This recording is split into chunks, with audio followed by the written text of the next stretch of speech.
Hi, Pastor Jim Hebner here, one of the pastors at Grace Lutheran Church in downtown Milwaukee, coming to you by way of another midweek devotion.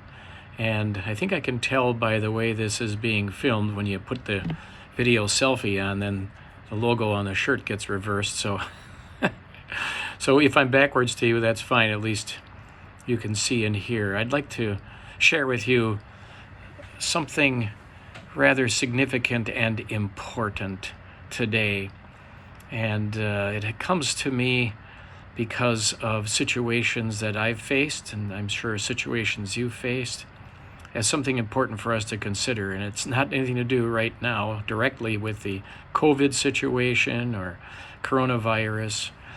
It has to do with forgiveness. Think of King David. You know the story well, of course. In his sinfulness, he had committed adultery and then murder to cover it up. But imagine what was going through his heart and mind the time from when he learned about Bathsheba being pregnant, leading up to the birth of the child and the weeks, maybe even a couple months after. What was going in his heart? What was swirling around in there? Oh boy. All we need to do is take a look at one of the Psalms that King David wrote, and he wrote quite a number of them. Of the 150 Psalms, David is author of quite a number, almost half. But Psalm 32, and there you get the distinct, not just impression, but in his own words, the pressure of the guilt swirling around in his heart, the burden on his heart, how it weighed him down, how it tore him on the inside. His strength was sapped. He could hardly function emotionally, mentally, spiritually. He was dying. And there was no way he could even recover from that unless God intervened, which in grace and mercy God did. He sent his representative spokesman Nathan, and Nathan pointed out David's sinfulness. And just when you'd expect that through the prophet Nathan, David would hear these words of condemnation: "You are guilty, you deserve to be damned for what you did. The Lord has taken away your sin." The Lord forgave him. I don't know about you, but there certainly are plenty of things in my life, when I look back in the past, the way I've acted or thought, or things that have gone through my mind that God would not want, or even would label clearly as sinfulness, or some of the words and actions, how I've treated people, even those closest to me. And then, oh boy, I have a difficulty sometimes even sleeping at night or wake up early, and it troubles me, and the guilt is there, and I feel like David did, I'm sure. And then what? There's probably one of the hardest things that any human can do is to be able to forgive yourself.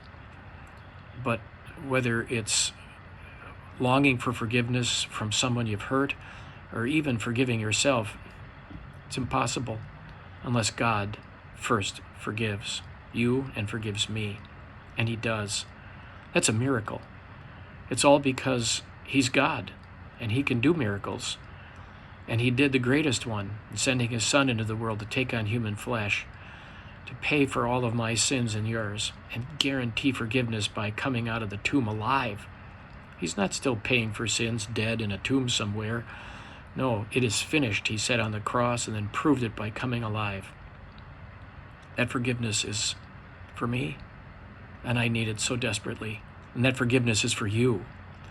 Listen to the words of this psalm, Psalm 32, the opening verses. "Blessed is the one whose transgressions are forgiven, whose sins are covered. Blessed is the one whose sin the Lord does not count against them, and whose spirit there's no deceit." Those words we often use now in one of our orders of worship, in the confession absolution opening portion of service. What delightful and privileged words we have. Blessed. Oh, how happy. Oh, the many happiness and blessings that are for the one whose sins are forgiven, whose sins are covered. And how about that unbelievably clear and wonderful line: "Whose sin the Lord does not count against them." When I kept silent, my bones wasted away through my groaning all day long, David writes. I felt that way. You too? For day and night your hand was heavy on me. My strength was sapped as in the heat of summer.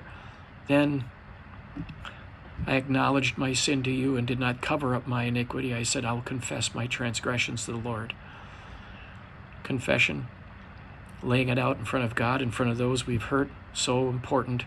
But that's not the reason God forgives. He forgives just because he does.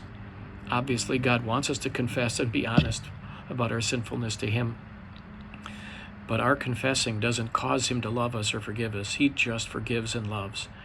So David writes, yes, what else could I do but confess my sin and guilt and my transgressions?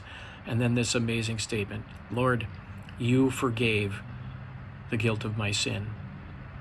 I just pray that forgiveness fills your heart with contentment and joy and eases your conscience, gives you peace and contentment in your relationship with God, and then fills your heart so that it can heal broken relationships. I need that in my life. I know that you need that in yours. God bless you in his forgiving love.